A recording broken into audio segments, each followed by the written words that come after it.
2 minutes pour comprendre la détox, qu'est-ce que c'est, quand, dans quel but? Eh ben, c'est les questions que je vais vous poser. Sandra Ferrat, vous êtes diététicienne, nutritionniste à Paris.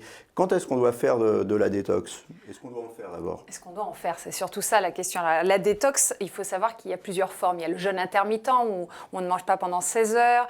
Parfois, on boit que des boissons toute la journée. Il y a parfois même des suppléments, des compléments alimentaires qui permettent de drainer le côlon, donc vraiment pour être complètement vide au niveau intestinal. Et la détox, je fais partie de celles qui pensent qu'il ne faut pas le faire dans un objectif de perte de poids. Parce que heureusement, notre corps est bien fait. Notre foie permet déjà de détoxifier naturellement l'organisme. Alors souvent on le fait vraiment pour la perte de poids. Le risque, c'est la perte de masse musculaire et la perte d'eau. Parce que quand on arrête de manger, entre guillemets, on perd du muscle et de l'eau. Le jeûne intermittent, lui, est un cas très particulier de la détox où on arrive rarement à perdre du muscle, donc ça va encore. Mais effectivement, attention à ne pas faire ça de manière trop longue, parce que ça va être dangereux pour la santé.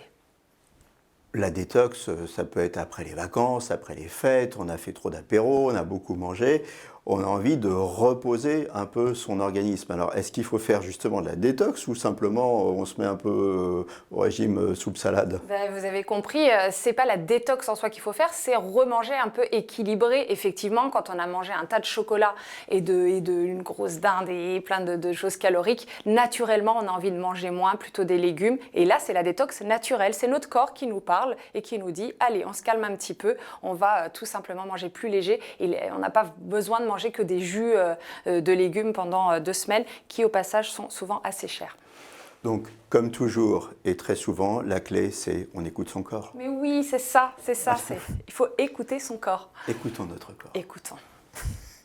Nos émissions vous plaisent, alors aidez-nous à faire grandir la chaîne pour parler santé au plus grand nombre. Partagez, likez, abonnez-vous.